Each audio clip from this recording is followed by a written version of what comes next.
우리는 지금 어느 때보다도 좀 불안한 불확실성의 시대에 살고 있습니다. 뉴스의 헤드라인을 보면 연일 전쟁 이야기, 또 경제 불안 이야기, 그리고 기후 변화 이야기가 끊이지 않습니다. 최근에는 또 예측할 수 없는 전염병이 또다시 창궐할 수 있다라는 그런 예측도 하고 있습니다. 개인의 삶 속에서도 불안은 그림자처럼 따라오지요. 미래에 대한 막연한 두려움, 관계의 갈등, 그리고 깊어가는 마음의 상처들, 직장을 잃을까 두렵고 사람을 잃을까 불안해하고 때로는 나 자신마저도 믿을 수 없는 상태가 됩니다. 겉으로는 웃고 있지만 마음 깊은 곳에는 막연한 두려움이 자리를 잡고 있습니다. 이래도 괜찮은 걸까? 나 잘 살고 있는 걸까? 앞으로 어떻게 될까? 수많은 질문 속에 이 밤을 지새우면서 더 깊은 공허함 속에 빠져들게 됩니다. 이런 시대에 사람들은 여러 방법으로 자신의 이 불안을 해소하려고 노력을 하죠. 때로는 운동하기도 하고 명상을 하기도 하고 여행을 하기도 하고 상담을 또 받기도 합니다. 물론 어느 정도 도움을 받을 수는 있지만 진정한 평안은 쉽게 얻어지지 않습니다. 여러분, 왜일까요? 평안은 외부적인 조건이 아니라 우리 내면의 깊은 곳에서부터 출발하기 때문에 그래요. 마음 안에 깊은 두려움을 해결하지 않으면 아무리 편한 환경이 주어진다 할지라도 마음은 여전히 불안한 거지요. 사도행전 2장에 등장하는 제자들의 모습도 마찬가지였어요. 그들은 부활하신 주님을 만났고 보았습니다. 그리고 승천도 주님이 하늘로 올라가시는 것도 목격했지요. 그런데 그들은 여전히 불안해했어요. 그러나 그날 오순절 날이 이미 이르렀을 때 마침내 하늘로부터 바람같이 임한 성령께서 그들을 덮으셨습니다. 두려움이 담대함으로 바뀌고 상처는 회복되고 갈등은 연합으로 바뀌었습니다. 오순절 성령 강림의 사건은 단지 기적의 시작이 아니라 불안한 시대에 주어진 하나님의 선물과 같은 대답이었습니다. 오늘 본문의 말씀을 통해서 불안한 시대에 살아가는 우리가 진정 붙잡아야 될 것이 무엇인지, 또 그러고 어떻게 하면 참된 평화를 우리가 경험하며 살 수 있는지 함께 나누겠습니다. 우선 첫 번째 살펴볼 것은 성령님은 상처 입은 마음에 평화를 주시는 분이시라는 거예요. 우리는 모두 살아가면서 크고 작은 상처를 안고 살아갑니다. 어릴 적 경험한 아픔, 관계 속에서 받은 배신감, 또 실패로 인한 좌절감, 여러 다양한 상처들이 우리의 마음 깊숙이 뿌리를 내리고 쓴뿌리가 돼서 우리의 삶의 평안을 깨트려버리고 갉아먹습니다. 이 같은 상처들이 때로는 분노로 나타나기도 하고요, 때로는 우울감으로 우리를 깊은 수렁에 빠져들게 만들기도 합니다. 때로는 무기력감으로 우리의 삶에 나타나서 우리의 삶을 짓누르기도 합니다. 오늘 본문의 오순절날 마가다락방에 모인 제자들, 그들의 모습도 별반 다르지 않았어요. 그런데 놀라운 변화의 역사가 일어나지요.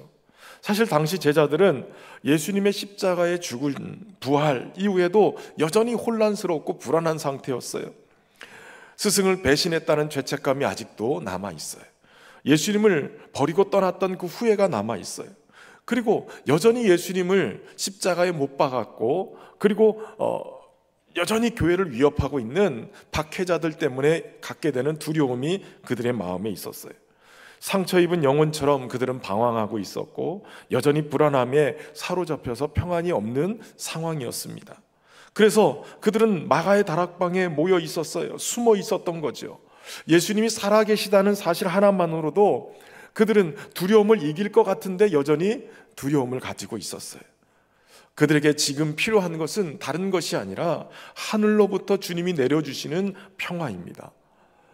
세상 끝날까지 영원토록 너희와 함께 하시겠다고 하신 그 주님의 약속과 함께 하시는 주님이 옆에 있다는 주님의 임재를 경험하는 것이 필요했던 것이에요.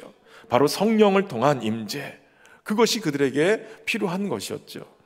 2절에 보면 그 성령께서 임하시는 장면을 이렇게 표현하고 있어요. 하늘로부터 급하고 강한 바람 같은 소리로 임재하셨다는 거예요.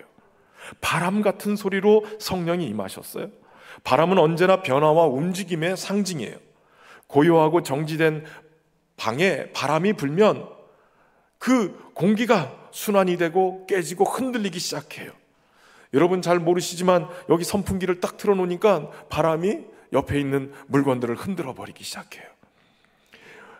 마가의 다락방에도 마찬가지였어요. 오랜 두려움, 상실감, 실패감, 그것이 그들의 마음만 지배하고 있는 게 아니라 그들이 모여있는 그곳 공간을 지배하고 있었어요. 그런데 성령이 바람처럼 임하자 상황이 달라집니다. 고요했던 방이 살아 움직이기 시작해요. 제자들의 영혼도 그 바람에 반응하기 시작하는 거예요. 제 방에 화분이 여러 개 있습니다. 그런데 그 화분에 있는 식물들이 잘 죽어요. 이유가 무엇인지, 내가 그렇게 능력이 없는지 궁금해서 우리 사무장님이 굉장히 이 식물에 대해서도 관심을 갖고 많이 알고 있는데, 그래서 가서 한번 넋두리처럼 왜 내 방에 식물이 잘 죽는지 모르겠어 이렇게 얘기하니까 우리 사무장님 얘기하는 거예요. 목사님, 식물을 키우는 데는 두 가지 중요한 게 있습니다. 첫 번째는 물 주는 게 잘 돼야 됩니다. 너무 많이 줘도 죽고 적게 줘도 죽습니다. 아니, 나는 자주 한 번씩 이렇게 물을 이렇게 떠다가 주기도 하고 이렇게 뿌려가지고 주기도 하고 하는데 왜 죽는지 모르겠다고. 목사님, 그렇게 주면 안 돼요. 찔끔 주는 거고, 나는 많이 줬다고 생각하는데 물이 흘러서 빠져나가면 뿌리는 그냥 빠져나가는 것이 잠깐 목을 축이다 마는 거라는 거예요. 그래서 한 달에 한 번 정도는 이만한 대야에다 물을 담아가지고 화분을 통째로 거기다 넣어서 뿌리가 푹 잠겨서 그 뿌리에서 수분을 마음껏 흡수할 수 있도록 그렇게 만들어주는 게 필요합니다. 일리가 있었어요. 그리고 또 하나가 또 중요한 게 있는데, 환기를 시켜야 됩니다. 공기가 자꾸 환기가 돼서 신선한 공기가 막 공급이 돼야, 그래야 식물이 살아납니다. 왜? 제 방이 7층이니까 위에서 햇볕이 쬐고 이때쯤 되면 막 더운 공기가 막 내려와요.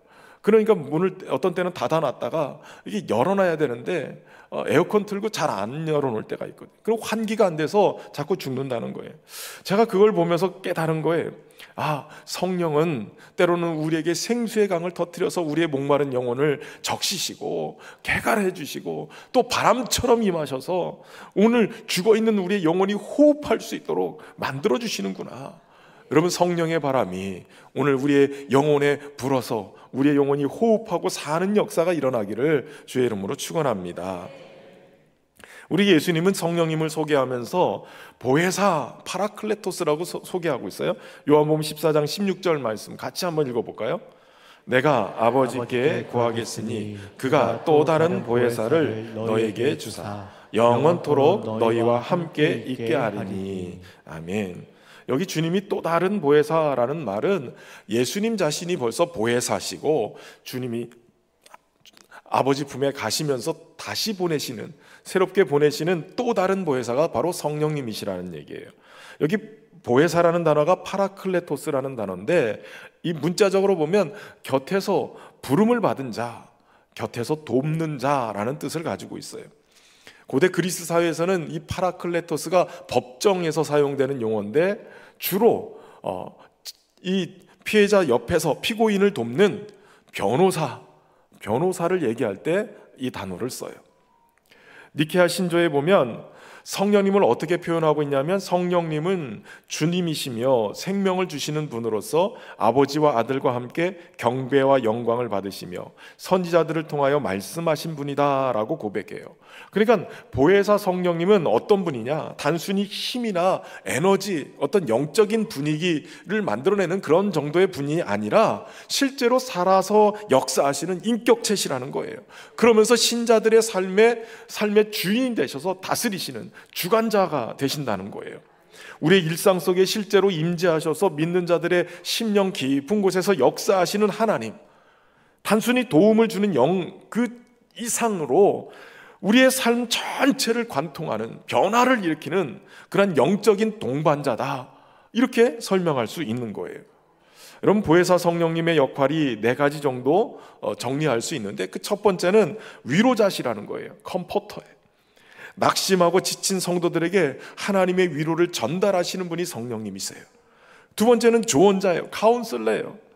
상담자이기도 하죠. 인생의 갈림길에서 분별력과 지혜를 주시고 때로는 기도하며 말씀 묵상할 때 감동을 주셔서 주님의 말씀으로 또 조언해 주시고 상담해 주시고 위기들을 벗어날 수 있도록 인도해 가시는 분이에요.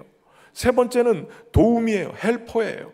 무엇이 필요한지 도와주시는 분이에요. 심지어는 기도를 제대로 하지 못하면 성령께서 말할 수 없는 탄식으로 우리를 위해서 중보해 주시는 분이세요.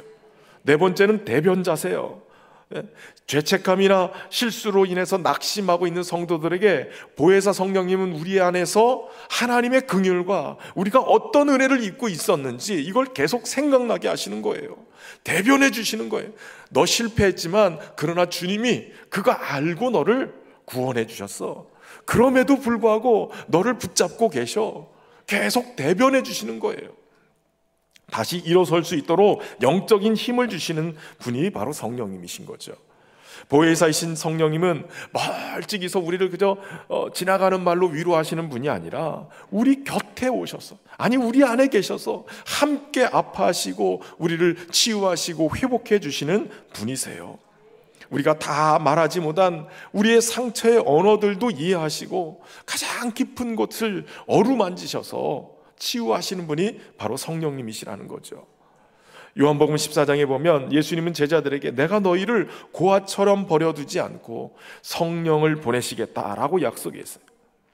이 말은 단지 어떤 위로를 주기 위한 약속 정도가 아니라 아예 내가 너와 함께 너의 안에 살겠다라고 말씀하시는 주님의 선언이에요. 선언, 인재의 선언. 주님은 이미 우리 안에 와 계시는 줄로 믿습니다.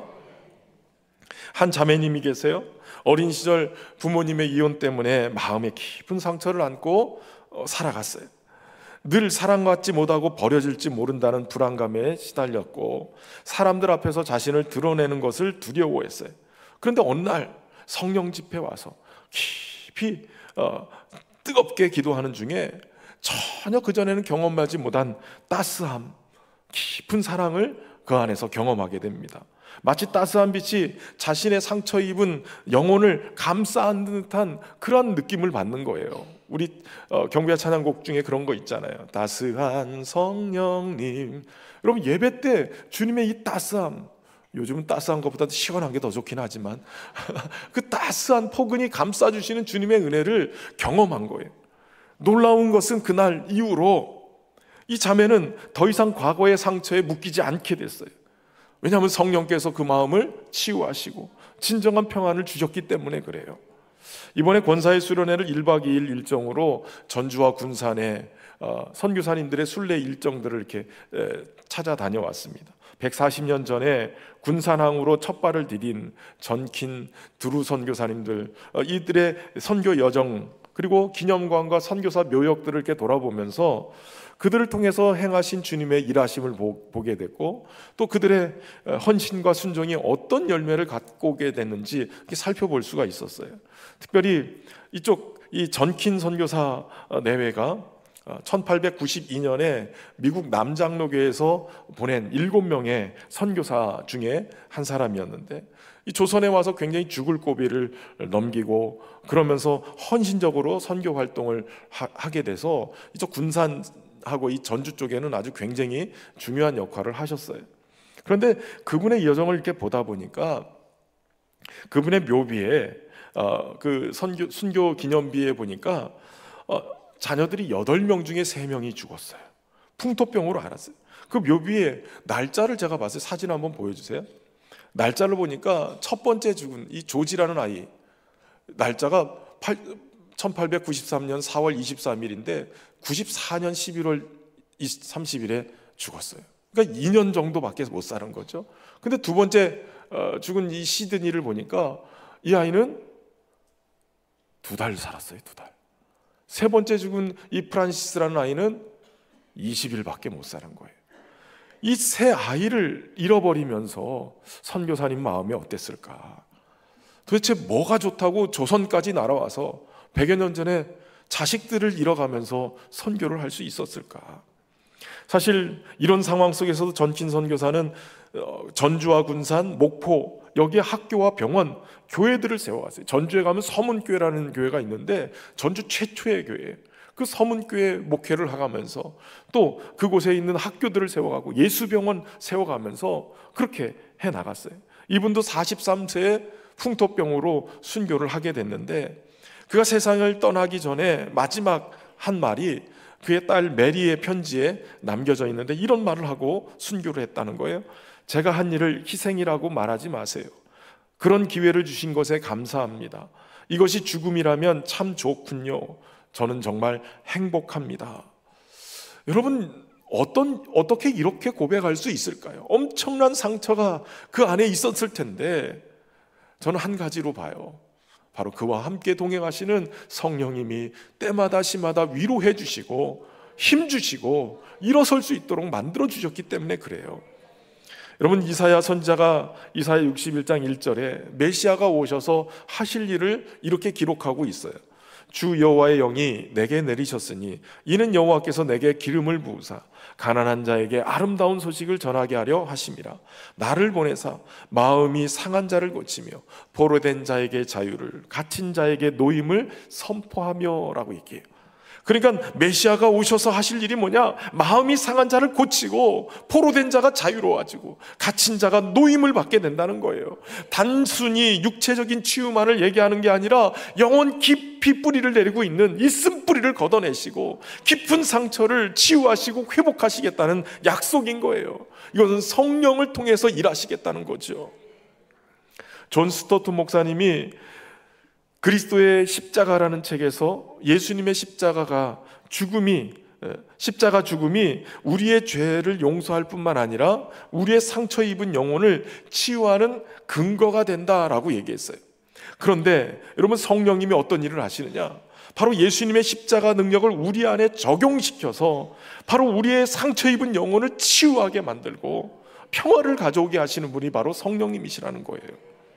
성령님은 오늘 우리의 가장 깊은 상처를 아시고 우리 그 상처의 치유의 기름을 부어주시는 거예요. 성령의 임재는 마치 메마른 땅에 단비가 내리듯이 갈급한 우리의 마음에 생명을 불어넣으시고 평화를 가져오게 만드는 거예요. 그 성령 하나님이 오늘도 상처 있고 눈물 흘리고 아파하는 우리의 심령에 찾아오고 계시는 거예요. 세상의 위로는 일시적이지만 성령이 주시는 평화는 근본적으로 치유를 통해서 우리 가운데 찾아오기 때문에 우리에게 진정한 평화를 주시는 것이지요. 성령님은 삶의 모든 순간에 함께 하시면서 단지 교회에서만이 아니라 우리의 가정, 우리의 직장, 인간관계 속에서도 실제로 역사하고 계세요. 이것을 경험하는 성도들은 점점 더 하나님과의 친밀한 관계 속으로 들어가고 그 신앙이 단순히 종교적인 습관이 아니라 살아계신 하나님과 실제로 동행하는 은혜를 깨닫게 되는 거예요. 혹시라도 오늘 눈물겹게 여러분의 삶을 힘들게 하고 우울하게 만들고 평안을 깨트리는 그러한 상처가 있는 분들이 있다면 그 모습을 주님께 드려보세요. 그리고 이렇게 얘기하세요. 주님, 여기에 오셔서 나를 만져주십시오. 나의 깊은 쓴뿌리를 제거해 주시고 나의 상한 마음을 치유해 주십시오. 이 기도 한마디가 바로 우리의 평화의 첫걸음이 될 줄로 믿습니다. 성령의 만지심으로 저와 여러분이 상처와 아픔을 극복해내고 치유하고 회복의 길을 걸어가면서 평안을 누릴 수 있길 주의 이름으로 축원합니다. 두 번째, 성령님은 분열된 공동체의 평화를 만드시는 분이세요. 여러분, 오순절 마가다락방에 성령의 임하시는 장면을 오늘 본문의 3절과 4절 앞부분에서 이렇게 기록하고 있어요. 같이 한번 읽어보겠습니다. 마치 불의 혀처럼 갈라지는 것들이 그들에게 보여 각 사람 위에 하나씩 임하여 있더니 그들이 다 성령의 충만함을 받고. 아멘. 성령이 임하시는데 마치 불의 혀처럼 갈라지는 모습으로 임하셨어요. 그냥 불이 떨어지는 것처럼 임했는데 중요한 것은 각 사람 위에 임했다는 거예요. 120여 명의 성도들이 모였는데 거기에 각 사람에게 임했다는 거예요. 그런데 각 사람에게 있더니 그들이 다 성령의 충만함을 받은 거예요. 그러니까 무슨 얘기냐면 전체 공동체에 함께 다 임했다는 거예요. 여러분, 성령은 철저하게 개인적으로 그 사람에게 임하지만 그러나 동시에 공동체적이에요. 각자에게 임하신 성령께서 하나도 빠짐없이 그들에게 임해서 그들이 다 성령의 충만함을 입었다는 거예요. 그러니까 소순절 성령 강림의 사건을 통해서 임하신 성령님은 바로 한 사람 한 사람을 살리시고 치유하시는 분이시기도 하지만 공동체를 치유하고 회복하시기 위해서 그들에게 다 임하신 거예요. 저는 우리 신현교회 성도들이 예배 때 한두 사람만 은혜 받고 막 이게 아니라 이곳에 있는 모두가 하나도 빠짐없이 성령의 충만함을 받고 치유함을 받고 회복을 경험하는 은혜가 있기를 주의 이름으로 축원합니다. 성령께서 공동체에 임했다는 것이 굉장히 중요한데 그 모습을 우리는 성경에서 볼 수 있어요. 성령이 임하신 후에 제자들의 모습이 달라졌어요. 혼자 행동하지 않았어요. 이 42절부터 47절에 이것을 분명하게 보여주고 있는데 그들이 사도의 가르침을 받아 서로 교제하고 떡을 떼며 오로지 기도하기를 힘쓰니라.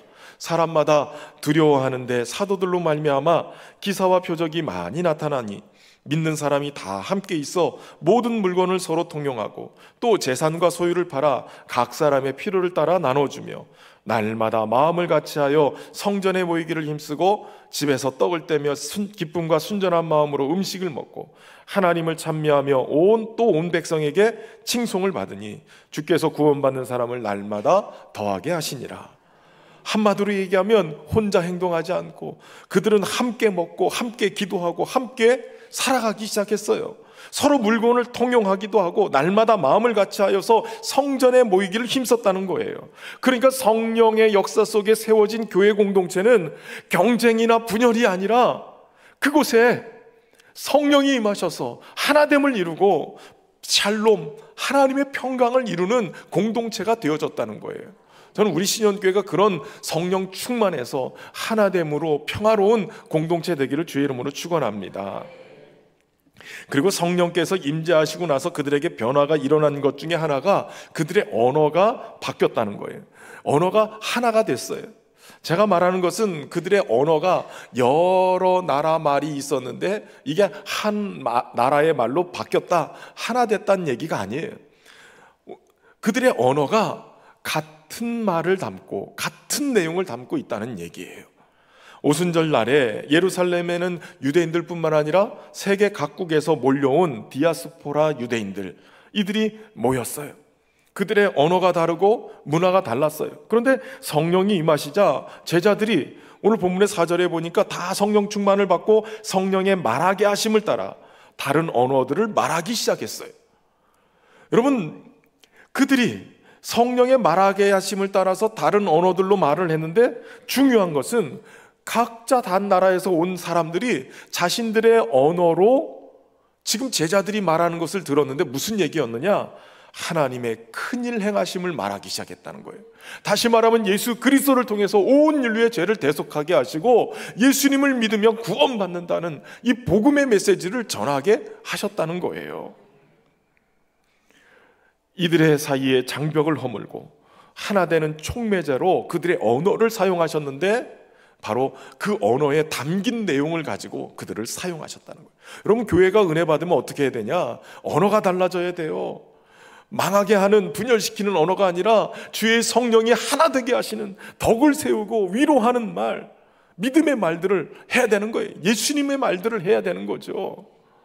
그래야 교회가 평화로워지는 거예요. 여러분, 언어는 소통의 중요한 도구이기도 하지만 동시에 분열의 원인이 되기도 해요. 대부분은 말 때문에 상처를 받고 말 때문에 시험 들고 말 때문에 분열이 일어나는 거예요. 그 말꼬투리 하나 잡아가지고 그것 때문에 어려워하는 거예요. 바벨탑 사건을 보면 언어가 혼잡해지면서 그 공동체가 와해되는 모습을 보게 되어져요. 그런데 오순절 성령 강림의 사건을 보면 이 바벨탑 사건의 이 저주가 이제 끊어지는 것을 봐요. 도리어 다양한 언어가 있지만 성령이 그들 안에 하나의 메시지를 심어주고 같은 말을 하고 같은 메시지를 증거하니까 사람들이 변하기 시작하는 거예요. 문화와 언어적인 장벽을 초월해서 모든 사람이 그리스도 안에서 같은 내용을 품고 말하기 시작하면 하나 될 수 있다는 것을 보여주고 있는 것이죠. 오늘날 우리 사회는 이념과 가치관의 차이로 심각하게 분열되어 있어요. 세대 간의 갈등도 있고 계층 간의 반목도 있고 지역 간의 대립이 있어요. 이번에도 영남, 호남 분명하게 갈려지죠. 또 남과 북의 모습이 또 갈려져 있어요. 문제는 교회 공동체 안에도 갈등과 분열이 계속 일어나는 거예요. 여러분, 물론 교회가 다 은혜롭다고 천사들만 있는 게 아니에요. 우리 새로 오신 성도들 중에 그런 것 때문에 자꾸 시험 드는데, 여러분 다 되어져 가는 사람들이지 된 사람들이 아니에요. 개 중에는 100%가 되면 좋은데 99%가 다 은혜롭다고도 아직 변화되지 않은 1% 때문에 실수하는 경험도 있어요. 말도 실수가 많고, 목사님 저도 엄청 실수하고 엄청 문제가 많아요. 그런데 우리의 믿음의 대상은 목사도 아니고 사람도 아니고 우리 주님이세요. 우리는 서로 사랑하는 것밖에 없어요. 저분이 속상하게 하는 말을 하면 저분은 다 좋은데 요만큼 아직 변하지 않은 요 부분 때문에 실수하는구나, 이러고 내가 넉넉하게 받아들여야죠. 서로 그렇게 바라보면서 이해해야 되는 거예요. 사실 교회의 갈등과 분열, 서로 다른 의견과 주장 때문에 상처를 주고받아요. 결국 공동체의 평화가 깨지는 경우도 적지 않습니다. 서로 다르다는 이유로 상처를 주고 멀어지고 때로는 교회를 떠나기도 해요. 그러나 여러분, 성령님은 오늘 우리의 언어를 화해시켜서 하나 되게 만드시는 거예요. 순례길을 돌아보고 첫날 저녁에 군산에 있는 영생교회라는 합동측 교회를 빌려서 저녁에 거기서 집회를 했어요. 그 교회 담임 목사님 김현웅 목사님이, 제가 로드맵 플러스 1기인데 그분이 6기예요. 그래서 어떻게 만나게 돼서 교제하면서 이번에 군산에 가는데 그 교회를 좀 빌려서 저녁에 집회를 하면 좋겠습니다. 그랬더니 그날 목사님 또 말씀을 전해주면서 룻기의 말씀, 시어머니 나오미를 붙쫓았던 룻의 이야기, 고난 속에서도 끝까지 시어머니를 쫓아서 베들레헴에 왔던 룻이 결국 믿음의 승리자가 돼서 믿음의 가문을 일으키고 메시아의 이 족보를 이어가는 그런 중요한 역할을 했다. 오늘 우리도 고난 속에서 주님을 그렇게 붙쫓아야, 그래서 믿음의 사람으로 승리해야 된다. 이 말씀을 마치고 제가 찬양 인도하면서 기도회를 인도를 했어요. 특별히 제가 몇 년 전부터 권사의 수련회를 가면 찬양 인도 기도회까지만 한 게 아니라 그 뒤에 하나 더 붙였어요. 그게 뭐냐면 성찬식이었어요. 성찬식을 딱 하면서 예수님이 우리를 위해서 찢기신 그 희생, 찢기신 몸과 그리고 피를 기념하면서 우리는 떡과 포도주를 나누게 되죠. 그것을 먹고 마시면서 우리는 주님의 몸으로 하나됨을 알게 되어지는 거예요. 자신을 희생하신 주님이 오늘 우리를 교회로, 주님의 지체로 하나 되게 만드시는 거예요. 사실 교회에서 상처를 많이 받는 분들은 일선에서 열심히 봉사하고 헌신하는 분들이세요. 열심을 내는데 한마디씩 툭툭 던지면 그것에 마음이 무너져 내리고 또 힘들기도 하고, 때로는 시기하는 분들이 열심히 내는데 그걸 또 못하게도 만들고 그러는 거예요. 잘하면 잘한다고 이렇게 격려해주면 좋은데 내가 못하는 거 너도 못해야 돼, 이런 분들이 가끔 있어요. 우리 동네 말고 저쪽 동네. 은혜로 버티지만 또 때로는 열심히 특심 있는 분들이 있어가지고 또 자기 주장만 하다 보니까 서로 부딪히는 거예요. 그로 인해서 상처와 아픔이 많은데 대부분은 은혜로 버티면서 그 아픔을 가슴속에 묻어둬요. 제가 성찬을 이렇게 하고 나면 원을 그려서 손을 잡게 만들어요.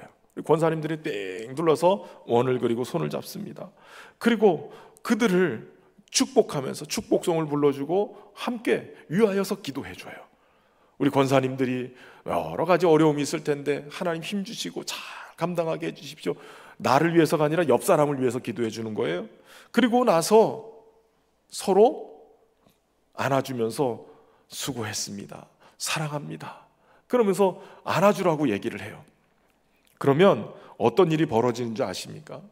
그 순간부터 성령께서 어떻게 역사하시는지, 그렇게 가서 끌어안아 주는데 그 안아주면 안아줄수록 다 그곳에서 펑펑펑펑 눈물을 흘리면서 울면서 끌어안아 줘요. 동지에도 느껴지는 것 같고 또 그 안에 받은 상처나 이런 것들을 위로해 주시는 주님의 은혜를 경험하는 것 같아요. 어느 순간인가 상처와 아픔이 보듬어지고요, 그리고 화해와 회복이 일어나기 시작해요. 안아주는 게 참 좋은 것 같아요. 예배 끝나고 나가실 때 좀 안아주세요. 예, 동성끼리. 예.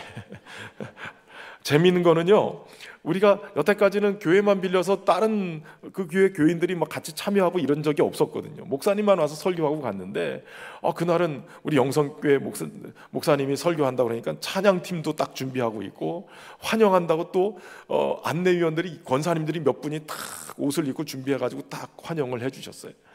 그런데 같이 예배에 참여하고 기도에 참여하는데 성찬식 한다는데 굉장히 멀뚱멀뚱하게 서 있기가 그러신지 문의가 왔어요. 우리도 참여하면 안 되냐고. 그래서 목사님께 허락을 받고 이분들도 같이 참여하라고. 그분들도 성찬에 함께하고 같이 원을 그리고 이렇게 같이 있는 거예요. 기도하고 축복하고, 그리고 끌어안으라고 그랬어요. 여러분 생각해 보세요. 처음 만나는 사람인데 그게 끌어안기가 쉽겠어요? 근데 이분들도 같이 끌어안는 거예요. 놀라운 거는 처음 보는 권사님들끼리 서로 다른 교회지만 끌어안으면서 같이 울먹이는 거예요. 왜 우는지 난 이해를 못하겠어요. 그런데 같이 울어요. 그런데 그 다음날 우리 이미리 목사님이 그 얘기를 하는 거예요. 목사님, 그날 같이 이렇게 끌어안는데요, 그 권사님이 오셔가지고 멀뚱멀뚱한데 목사님이 그런 얘기를 했다는 거예요. 사실 합동 측이나 고신 측 이런 보수 쪽에 있는 교단들은 아직도 목사 안수에 여자분들이 없어요. 장로님들도 여자 장로님이 없거든요. 근데 우리 통합측은 벌써 수십 년 전부터 여자 목사를 주고 있어서 우리 이민희 목사님 여자 목사님 됐잖아요. 그러니까 이게 얘기하는 거예요. 권사님, 제가 여자 목사인데 여자 목사한테도 한번 안으실래요? 이러면서 포옹을 하는데 이분이 끌어하면서 얼마나 오열을 하면서 우는지 막 통곡을 하면서 우시더라는 거예요.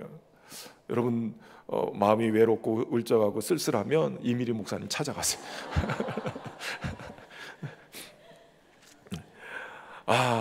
얼마나 은혜가 있는지요. 10분만 하려고 그랬던 게 막 30분 넘게, 그래서 제가 중간에 끊었어요. 그만 안고 얼른 자리로 돌아가십시오. 하나님의 은혜가 막 치유와 회복, 화해를 이루시는 거예요. 집회 후에 숙소에 도착했을 때 그 영생교회 목사님으로부터 문자가 왔어요. 목사님, 함께여서 너무 은혜롭고 감사한 복된 시간이었습니다. 신현교회 권사님들 너무 행복하시겠어요. 함께하면서 우리 교회 권사님들도 너무 은혜롭고 행복한 시간이었다고, 우리도 이런 시간 가지면 좋겠다고 다들 강추하세요. 군산 땅의 선한 영향력으로 따뜻한 사랑으로 귀한 선물로 감동 충만한 시간이었습니다. 덕분에 우리 교회와 성도님들에게도 건강한 교회 모습을 현장에서 볼 수 있는 특별한 시간이어서 너무 좋았습니다. 감사합니다. 여러분, 성령께서 역사하시니까 공동체가 회복되는 거예요. 칼바르트라는 신학자는 교회 교의학에서 성령을 공동체를 형성하는 원리다라고 얘기했어요. 성령께서는 개인을 구원하실 뿐만 아니라 구원받은 개인들을 그리스도의 몸된 교회로 연합시키는 분이 성령이시라는 거예요. 교만과 이기심을 깨트리고 사랑과 겸손으로 서로를 섬기게 함으로 이 공동체 안에, 교회 공동체 안에 진정한 평화를 만들어내시는 분이 성령이신 거예요. 에베소서 4장 3절에 평안에 매는 줄로 성령이 하나 되게 하신 것을 힘써 지키라 라고 얘기합니다. 연합 하나됨은 우리의 선택이 아니라 성령의 명령이고 능력인 거예요. 각자가 다르고 그 다름은 갈등을 유발할 수 있지만 성령은 우리를 다른 것 때문에 주님의 몸으로 불러주시는 거예요. 손이 다르고 발이 다른 거예요. 각 장기가 다른 거예요. 다르기 때문에 주의 몸으로 불러주신 거지요. 다름을 뛰어넘는 사랑, 상처를 감싸 안는 평화, 이것이 성령의 역사예요. 오늘도 누군가 때문에 상처받고 그것 때문에 관계가 풀어지지 않고 있다면 여러분 이렇게 기도하세요. 성령님을 초청하세요. 주님, 우리가 주님의 몸으로 다시 화해하게 하시고 화목하게 하시고 주님 새롭게 하여 주옵소서. 주님께로부터 새롭게 되는 평화의 날이 임할 줄로 믿습니다. 마지막 세 번째는 성령님은 두려움을 담대함과 평안으로 바꾸시는 분이시라는 거예요. 여러분, 오늘 본문에 핵심적인 반전의 이야기가 있어요. 그것은 바로 숨어있던 제자들이 성령이 임하자 밖으로 뛰쳐나갔다는 거예요. 예수님의 승천 이후에도 여전히 두려움에 사로잡혀서 유대인들의 박해를 두려워해서 그들은 다락방에 머물러 있었어요. 물론 약속을 붙들고 기도하기 위해서 모여 있었겠죠. 그러나 성령이 그들에게 충만하게 임하니까 변화가 일어났어요. 더 이상 두려워하지 않고요, 거리로 뛰쳐나가서 담대하게 예수 그리스도의 부활을 증거하기 시작했어요. 그들의 얼굴에는 이전에는 볼 수 없는 확신과 평안함이 가득했어요. 당당하게 성전에 기도하러 올라갔고요, 수천 명 앞에서 담대하게 설교를 했고요, 감옥에 갇히는 억울한 상황이 벌어져도 그들은 찬송을 했어요. 어떻게 이렇게 변할 수가 있을까요? 여러분, 디모데후서 1장 7절에 이렇게 말씀하세요. 하나님이 우리에게 주신 것은 두려워하는 마음이 아니요 오직 능력과 사랑과 절제해야 하는 마음이니.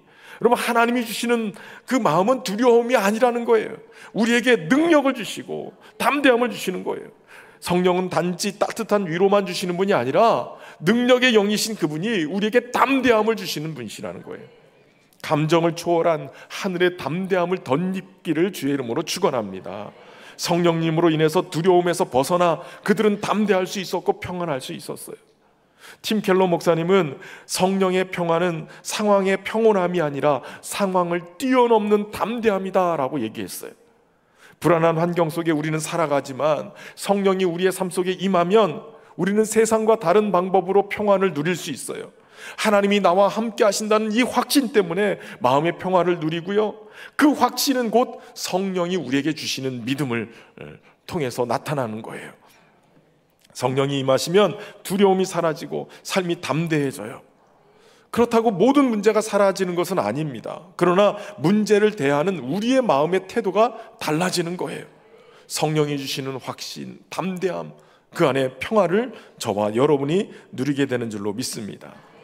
사랑하는 성도 여러분, 오늘도 우리는 불안한 시대를 살아가고 있어요. 눈을 돌릴 때마다 위기와 혼란이 있어요. 사람들은 잠시 평안을 위해서 이것저것 시도하지만 우리가 살펴본 대로 진정한 평안은 하늘로부터 하나님 보내신 성령으로 인한 그러한 하나님의 임재를 경험할 때 우리에게 평안이 임하는 거예요. 상처 입은 마음, 깨어진 관계, 두려움 속에 묶여있는 삶에 성령이 임하시면 참된 평화가 시작되는 줄로 믿습니다. 그러므로 오늘 우리는 성령님을 초청해야 돼요. 내 삶 속에 성령 충만을 간절히 사모하고 기도해야 돼요. 우리의 마음문을 열고 성령님을 모시면 그분이 우리의 모든 불안을, 두려움을 몰아내 주시고 다시 우리의 삶을 치유하시고 온전케 하셔서 주의 평안을 누리게 하실 줄로 믿습니다. 성령 충만함으로 개인적인 불안을 뛰어넘어서 하나님의 평안을 경험하시고 분열된 세상에서 화해와 연합의 통로가 되고 두려움에 사로잡힌 영혼들에게 담대함과 소망을 전하는 저와 여러분이 되기를 주의 이름으로 축원합니다. 우리 함께 찬양하면서 주님의 은혜 앞에 나가겠습니다. 이 땅의 동과 서남과 북, 이 땅의 동과 서남과 북, 가득한 죄가 용서하소서. 모든 우상들 무너지고 주님만 높이는 나라 되게 하소서. 이 땅에 지친 모든 영혼 주 예수 안녕 알게 하소서. 저들의 아픔과 눈물 씻는 주님의 보혈 이 땅 치유하소서. 성령의 새바람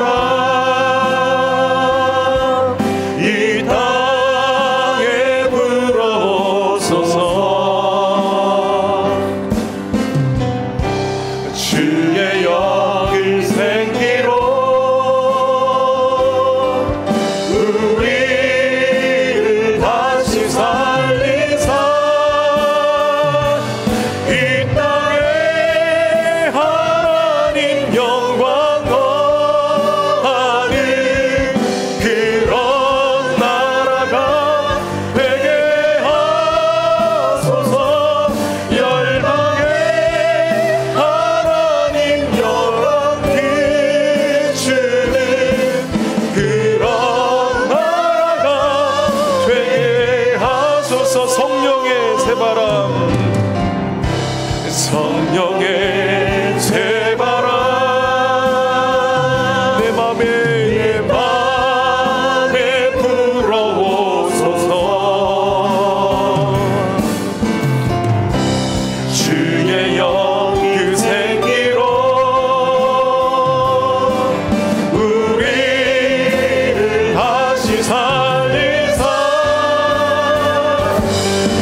사랑하는 성도 여러분, 오늘 말씀을 의지하면서 우리에게 평화의 해답이 되시는 성령으로 충만케 하여 주옵소서. 특별히 우리의 평안을 앗아가는 가슴속 깊은 곳의 상처들을 주님 앞에 드러내놓고 성령님 치유하시고 우리를 새롭게 하여 주옵소서. 특별히 공동체 안에 지체들로 인하여서 상처받고 아픈 마음이 있다면 주님 우리를 연합하게 하시고 다시 하나됨으로 나가게 해 주옵소서. 두려움을 떨쳐내고 주님이 주시는 담대함으로 선포하게 하여 주옵소서. 우리 합심해서 함께 기도하며 나가겠습니다.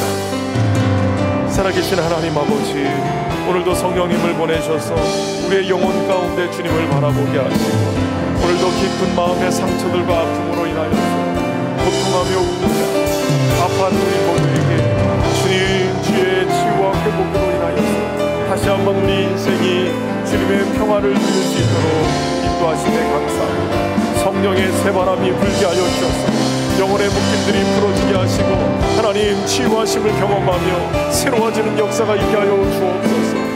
갈급한 우리의 심령에 주의 생수의 강이 흐르게 하셔서 하나님 오늘 이 시간에 우리의 영혼과 우리의 삶의 자리가 다 치유되고 회복되는 있게 하시고 하나님 오늘도 공동체에 주님의 교회에 주님의 몸으로 하나 되고 연합하고 주님 평안의 매듭들과 하나됨을 지켜나갈 수 있도록 주여 역사하여 주시옵소서.